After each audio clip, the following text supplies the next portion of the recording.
Hi friends, welcome to Kerala சமையல். இன்னைக்கு கேரளா சமையல் சுண்டக்காய் வத்தல் தான் பண்ண போகிறோம். வாங்க எப்படி செய்யலாம்னு பார்க்கலாம்.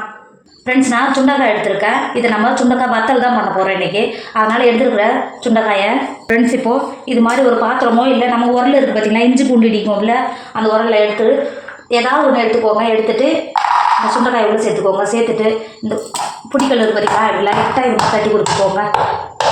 நம்ம சேர்க்குற உப்பெல்லாம் உள்ளே இறங்கணும். அதனால் இது லைட்டாக இப்படி சேர்த்துக்கோங்க. இருக்கிறதெல்லாம் இது கூடவே தட்டி எடுத்துக்கோங்க. ஃப்ரெண்ட்ஸ், நம்ம இருக்கிற சுண்டைக்காயெல்லாம் தட்டி எடுத்துட்டோங்க பாருங்கள். தட்டி எடுத்த உடனே எந்த அளவுக்கு அதுக்குள்ளே இருக்கிற விதையெல்லாம் வெளில வந்திருக்கு பாருங்கள். இப்போ நம்ம தட்டி எடுத்து வச்சுருக்கோம்ல, அந்த சுண்டைக்காயெல்லாம் தண்ணி சேர்த்துக்கோங்க. தண்ணி சேர்த்துட்டு நல்லா கை வச்சு நல்லா இது மாதிரி பிசைஞ்சுக்கோங்க. இது மாதிரி பிசைஞ்சு ஒரு 3-4 தடவை நல்லா கழுவிட்டு எடுத்துக்கோங்க. ஃப்ரெண்ட்ஸ், நல்லா கழுவிட்டு தண்ணியெல்லாம் வடிக்கிறதுக்காக இது மாதிரி தண்ணியெல்லாம் வடிக்கட்டும்ல, சைனத்தில் அதில் எடுத்து வச்சுருக்கேன். இப்போ ஒரு 10 நிமிஷம் நல்லா தண்ணியெல்லாம் வடிட்டு அப்படியே ஓரமாக வச்சுக்கோங்க. இப்போ ஒரு பாத்திரம் வச்சுக்கோங்க. இதில் 2 கப் தயிர் சேர்த்துக்கோங்க. நான் 1/2 லிட்டர் தயிர் எடுத்துக்கிறேன். சேர்த்துட்டு இந்த பாத்திரத்தில் சேர்த்துக்கோங்க. ஃப்ரெண்ட்ஸ், 2 கப்பு தயிருக்கு 1/4 கப் தண்ணி சேர்த்துக்கோங்க. 2.5 டேபிள் ஸ்பூன் உப்பு சேர்த்துக்கோங்க. அதிகமாகவும் உப்பு சேர்த்துக்காதீங்க. நல்லா காஞ்ச பிறகு வத்தல் உப்பு கறிக்க ஆரம்பிச்சிடும். 2.5 டேபிள் ஸ்பூன் உப்பு சேர்த்துக்கோங்க.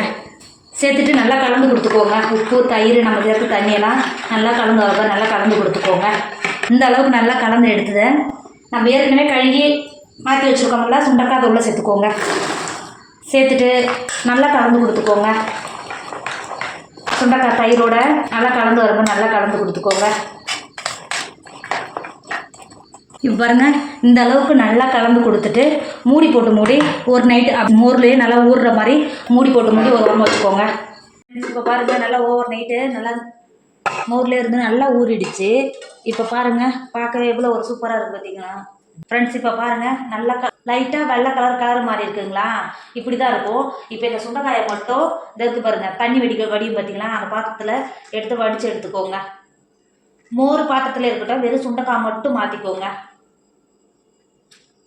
ஃப்ரெண்ட்ஸ், இப்போ பாருங்கள், மோர்லேருந்து வெறும் சுண்டைக்காயை மட்டும் வடிகட்டி எடுத்துட்டா ஒரு 5 நிமிஷம் இது அப்படியே இருக்கட்டும். இருக்கிற மோரெல்லாம் பாத்திரத்துலேயே வடிஞ்சிடும். ஒரு 5 நிமிஷம் அப்படியே வச்சுருங்க.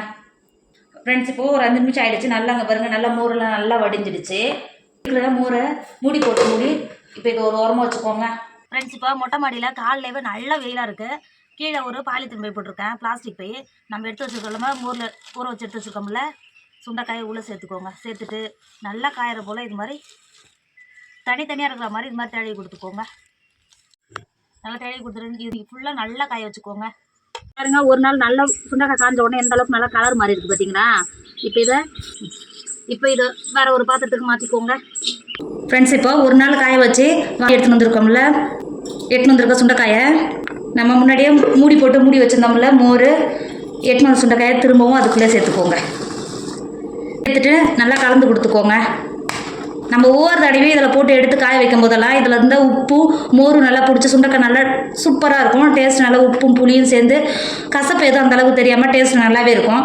இப்போ இதை நல்லா சுண்டைக்காயெல்லாம் மோரில் நல்லா ஊறுற மாதிரி இந்த மாதிரி ஸ்பூன் வச்சு அழுத்தி கொடுத்துட்டு மூடி ஒரு நைட்டு திரும்பவும் நல்லா ஊற வச்சுக்கோங்க. இப்போ பாருங்கள், 2வது நாள் நைட்டு நல்லா சுண்டைக்காய் மோரோட எந்த அளவுக்கு நல்லா கலர் மாதிரி இப்போ எந்த அளவுக்கு நல்லா ஊறி இருக்குது பாருங்கள். பார்த்தீங்களா, இப்போ இதை ஃபஸ்ட்டு நீங்கள் செஞ்ச மாதிரியே காயை மட்டும் இந்த மாதிரி வடிகட்டுறோம் பார்த்தீங்களா, அதில் எடுத்து சுண்டைக்காயை மட்டும் நல்லா வடிகட்டி எடுத்துக்கோங்க. திரும்பவும் வடிகட்டி வெயிலில் காய வச்சு திரும்பவும் இந்த மோர்லேயே கொண்டு வந்து சேர்த்துக்கணும். இது மாதிரி ஒரு 5 நாளைக்கு சேர்த்துக்கோங்க, மோர் கெட்டு போகாது. இப்போ 2ஆம் நாள் நம்ம செய்கிறோம். நீங்கள் 5 நாள் இது மாதிரி செஞ்சீங்கன்னா இன்னும் நல்லா கிறிஸ்பியாக சூப்பராக இருக்கும். நான் இது மாதிரி 5 நாள் கழித்து மோரில் போட்டு எடுத்து உங்களுக்கு காட்டுறேன். இப்போ இதை நல்லா வடிகட்டிட்டு திரும்பவும் காய வச்சுக்கோங்க. காய வச்சுட்டு திரும்பவும் இந்த மோர்லேயே போட்டு மூடி ஒரு நைட்டு வச்சுட்டு மறுநாள் காலையில் எடுத்து இதே மாதிரி காய போட்டுங்க. இதே மாதிரி 5 நாளைக்கு செய்யுங்க. முதல் நாள் செஞ்சுட்டோம், 2ஆம் நாளும் போட்டு எடுத்துட்டோம், 3, 4 இன்னும் ஒரு 3 நாள் செஞ்சிங்கன்னா இது மோரெல்லாம் இதிலே வற்றி நல்லா இந்த மோர் இருக்குது பார்த்தீங்களா, இது நல்லா இன்னும் கொஞ்சம் நல்லா கலர் மாறி வரும். இப்போ வடிகட்டிட்டு வெயிலில் காய வச்சுக்கோங்க. ஃப்ரெண்ட்ஸ் இப்போ பாருங்கள் நல்லா வடிகட்டி எடுத்துட்டோம்.